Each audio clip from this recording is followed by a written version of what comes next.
సరిగ్గా 5 ఏళ్ల క్రితం 2019లో ఇదే సమయానికి తెలుగుదేశం పార్టీ నేతల్లో కానివ్వండి, కార్యకర్తల్లో కానివ్వండి తీవ్ర నిరాశ, నిరుత్సాహం కేవలం 23 సీట్లకే పరిమితం అయిపోయి ఆ వైసీపీ మాటల దాడి చేస్తుంటే మౌనంగా ఉండాల్సిన పరిస్థితి.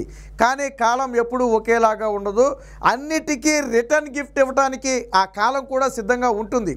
ఆ రోజు అసెంబ్లీలో చంద్రబాబు గారిని ఒంటరిని చేసి ఏ స్థాయిలో అవమానించారో, ఏ స్థాయిలో ఎగతాళి చేశారో మనందరం చూసాం.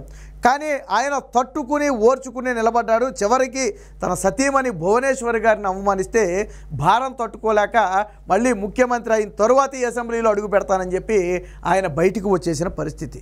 సో ఇప్పుడు ఆయన ముఖ్యమంత్రి కాబోతున్నారు. ఇక ప్రమాణ స్వీకారం మాత్రమే మిగిలింది.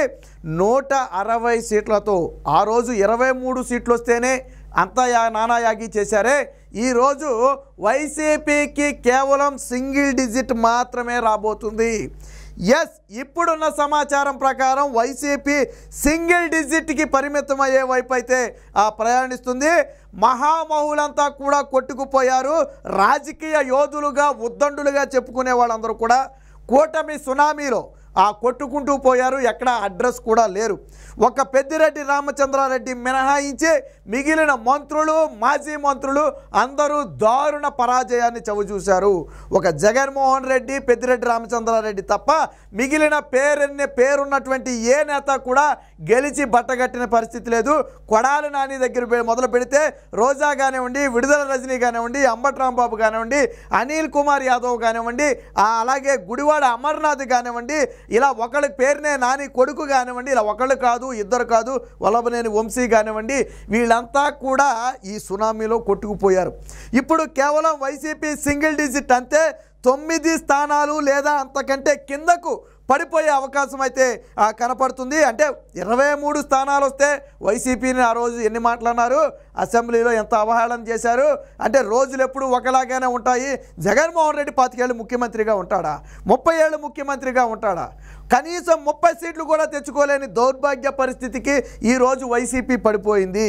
ఇంత దారుణ పరాజయం ఎంటైర్ ఉమ్మడి ఆంధ్రప్రదేశ్లో కానీ, విభజిత ఆంధ్రప్రదేశ్లో కానీ ఇంత దారుణమైన పరాజయం ఎప్పుడూ జగన్మోహన్ రెడ్డి చవి చూడలేదు. ఎగిరి పడిన ప్రతి ఒక్కరికి కూడా ఈరోజు కాలం సమాధానం చెప్పింది. వెర్రవీగిన ప్రతి ఒక్కరికి కూడా ఈరోజు కాలం సమాధానం చెప్పింది. అంతా నా ఇష్టం, నేనేది చేసినా చెల్లుతుంది. 5 ఏళ్ల తాత్కాలిక పదవిని అడ్డం పెట్టుకుని మీరు చేసినటువంటి అరాచకాలు, అవినీతి, అవహేళను అంతా ఇంత కాదు. ఈరోజు ఫలితం అనుభవిస్తున్నారు. సింగిల్ డిజిట్కి రాసి పెట్టుకోండి. YCP single డిజిట్కి పడిపోబోతుంది. 9 లేదా అంతకంటే కింది స్థానాలకు పడిపోబోతుంది. నేను దాన్ని మీకు లైవ్లోనే చూపించే ప్రయత్నం అయితే ఒకసారి చేస్తాను నేను.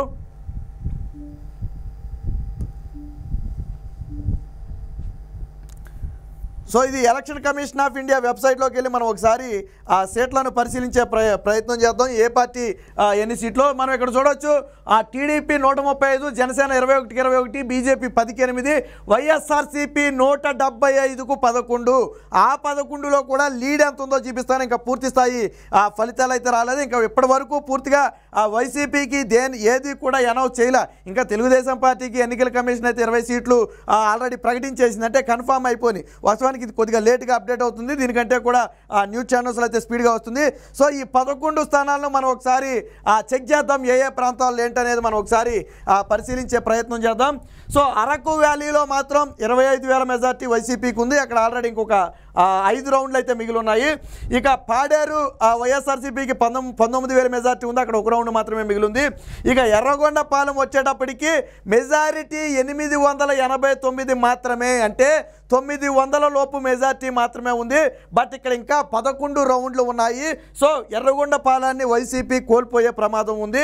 సో 11లో ఒకటి తీసేస్తే 10. ఇకపోతే బద్వేలు వచ్చేటప్పటికి 18,000 ఓట్ల మెజార్టీ ఉంది. ఇంకా మిగిలింది 1 రౌండ్ మాత్రమే మిగిలింది. ఇక రాజంపేట 8,300 పైచిలకు మెజార్టీ ఉంది. మిగిలింది మాత్రం 1 రౌండే. ఇక పులివెందుల ఆల్రెడీ జగన్మోహన్ రెడ్డి 59,000 మెజార్టీకి వచ్చాడు. ఇంకా 2 రౌండ్లు మిగిలింది. అక్కడ జగన్మోహన్ రెడ్డి కూడా ఇక్కడ దాదాపుగా గతంలో 90,000 పైచిలకు మెజార్టీతో గెలిచి ఇప్పుడు 60,000కు పడిపోయాడు. అంటే పులివెందుల్లోనే 30,000 ఓట్ల మెజారిటీని జగన్మోహన్ రెడ్డి కోల్పోయాడు. జగన్మోహన్ రెడ్డి కంటే కూడా మెజారిటీలో 25 నుంచి 30 మంది ఎక్కువ కూటమి నుంచి ఉండబోతున్నారు. ఆల్రెడీ నారా లోకేష్ 75,000 క్రాస్ చేశాడు. ఆల్రెడీ జనసేన పవన్ కళ్యాణ్ 60,000, ఆల్రెడీ బొత్స చౌదరి 60,000, అలాగే తణుకు ఆర్మిల్లి రాధాకృష్ణ దాదాపుగా 70,000 ఆయన క్రాస్ చేయడం జరిగింది. సో వీళ్ళంతా కూడా జగన్మోహన్ రెడ్డి కంటే ముందు మెజారిటీలో ఉండబోతున్నారు. జగన్మోహన్ రెడ్డి మెజారిటీలో లీస్ట్కి పడిపోయే ప్రమాదం ఉంది.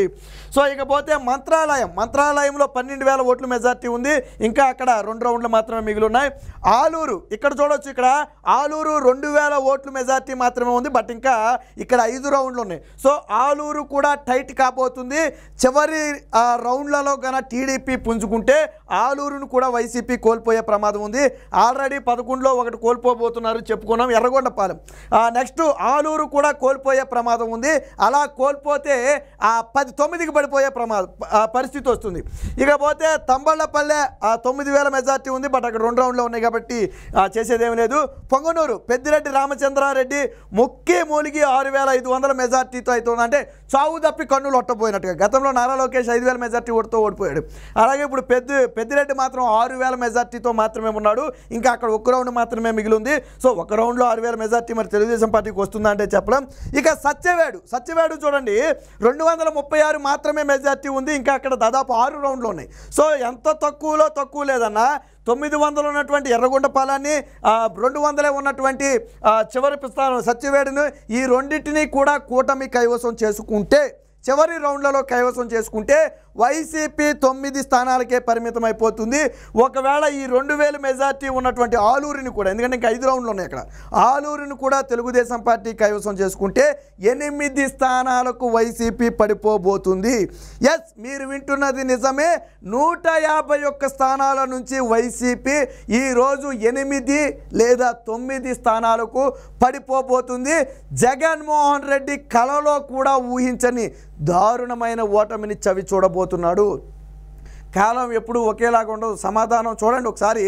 151 వచ్చాయని ఆ రోజు అసెంబ్లీలో చంద్రబాబు గారిని ఒంటరిని చేసి ఎన్ని మాటలు అన్నారు.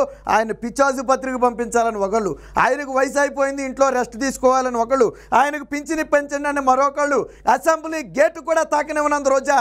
చంద్రబాబు గారిని అసెంబ్లీ గేటు కూడా తాకనివ్వనంది. ఈ రోజు అసెంబ్లీ దరిదాపుల్లో కూడా రోజా రాని పరిస్థితి. చంద్రబాబు గారు ముఖ్యమంత్రిగా ప్రమాణ స్వీకారం చేయడానికి సిద్ధమవుతున్నటువంటి పరిస్థితి. సో పరిస్థితి చూడండి. ఆ రోజు సహనం పట్టాడు, ఓపిక పట్టాడు, తన కార్యకర్తలను ఓర్చుకోమన్నాడు. మన టైం కోసం ఎదురు చూస్తున్నాం, మన టైం వచ్చిన రోజు కొడతాం, ఎగరేసి కొడతామన్నాడు. అన్నట్టుగానే ఎన్నికలలో చంద్రబాబు గారి టైం వచ్చింది. ఎగరేసి కొడితే వైసీపీ అడ్రస్లు కూడా గల్లంతైపోయిన పరిస్థితి. ఏదో సాక్షి యాంకర్ ఈశ్వర్ గారు చెప్పాడు, 4వ తారీఖు సంబరాలకు సిద్ధమవ్వండి, బాజాలు పెట్టండి, డీజేలు కొట్టండి, ఆ రోజు రికార్డులు బద్దలైపోతున్నాయి అన్నాడు. ఎస్, తెలుగుదేశం పార్టీ ఈరోజు అదే చేసింది. బాజాలు కొట్టింది, డీజేలు కొట్టింది. అడ్రస్ గల్లంతు మాత్రం వైసీపీ లేకుండా పోయింది. తెలుగుదేశం పార్టీ ఓట్ల సునామీలో ఈరోజు విహరిస్తూ ముందుకు నడుస్తుంది. అసలు చరిత్రలో కేకే సర్వేను మించి, కేకే సర్వే 14 సీట్లు వస్తాయని చెప్పాడు. కానీ ఇక్కడ వైసీపీకి 14 సీట్లు కాదు కదా, 9 లేదా 8 సీట్లు మాత్రమే రాబోతున్నాయి. సింగిల్ డిజిట్కే పరిమితమైనటువంటి పులివెందెల పిల్లి జగన్మోహన్ రెడ్డి అని చెప్పి రేపటి నుంచి రాష్ట్రం మొత్తం కూడా మాట్లాడుకుంటారు. వైసీపీ నేతలు, విర్రవీగిన వైసీపీ నేతలందరూ కూడా తల దించుకుని ఈరోజు ఇంటికి వెళ్ళిపోయిన పరిస్థితి. ఆ రోజు నోరెత్తి మొరిగినటువంటి ప్రతి ఒక్కడు ఈరోజు చంద్రబాబు గారికి క్షమాపణ చెప్పి తీరాలి. క్షమాపణ చెప్పకపోతే రేపటి రోజున మీ భవిష్యత్తు ఎలా ఉంటుందో ఆలోచించుకోండి. నారా లోకేష్, చంద్రబాబు గారు ఒకటే చెప్పారు, మీరు నిబంధనలు ఉల్లంఘిస్తున్నారు, ఇష్టం వచ్చినట్టు వ్యవహరిస్తున్నారు, తప్పు, అది కరెక్ట్ కాదు, మీరు పద్ధతి ప్రకారం వెళ్ళాలి అని చెప్పినప్పటికీ కూడా మేమే రాజు మేమే రెడ్డి అన్నారు. ఈరోజు రాజు ఎవడు, రెడ్డి ఎవడు, ఫలితాలన్నీ తోరుమారాయనే. నాకు తెలిసి ఆ ఎమ్మెల్యేలు కూడా జగన్మోహన్ రెడ్డి దగ్గర ఉంటారు అంటే నేనైతే నమ్మటం లేదు. మహా అయితే పెద్దిరెడ్డి రామచంద్రారెడ్డి తప్ప మిగిలిన ఎమ్మెల్యేలందరూ కూడా జంప్ అయిపోయే అవకాశం ఉంది. సరే, అలాంటి వాళ్ళని టీడీపీ తీసుకోవడం కూడా కరెక్ట్ కాదనేది నా ఉద్దేశం. ఎందుకంటే ఈరోజు ప్రజలు స్వచ్ఛందంగా తెలుగుదేశం పార్టీకి సంపూర్ణ భారీ మెజారిటీనిచ్చి గెలిపించడం జరిగింది. కాబట్టి వేరొకరి గురించి ఆశపడాల్సిన అవసరమే లేదు. మార్పు అనేది ప్రజల్లో వచ్చింది. ఇక ఎవడు మారాల్సిన అవసరమే లేదు. ఏది ఏమైనప్పటికీ ఈరోజు వైసీపీ పార్టీ సింగిల్ డిజిట్కి, ఇది నేను మీకు లైవ్లో చూపిస్తున్నది, ఇందులో మనం చెప్పే అబద్ధం ఏమీ లేదు, గంట ఆగితే ఫలితాలే వచ్చేస్తాయి అనుకోండి. సో సింగిల్ డిజిట్కి పరిమితం కాబోతుంది. కాబట్టి అహంకారంతో విర్రవీగే ఏ ఒక్కడికైనా చివరికి ఇదే గతి పడుతుంది అనడానికి వైసీపీ పార్టీనే ఒక ఉదాహరణ.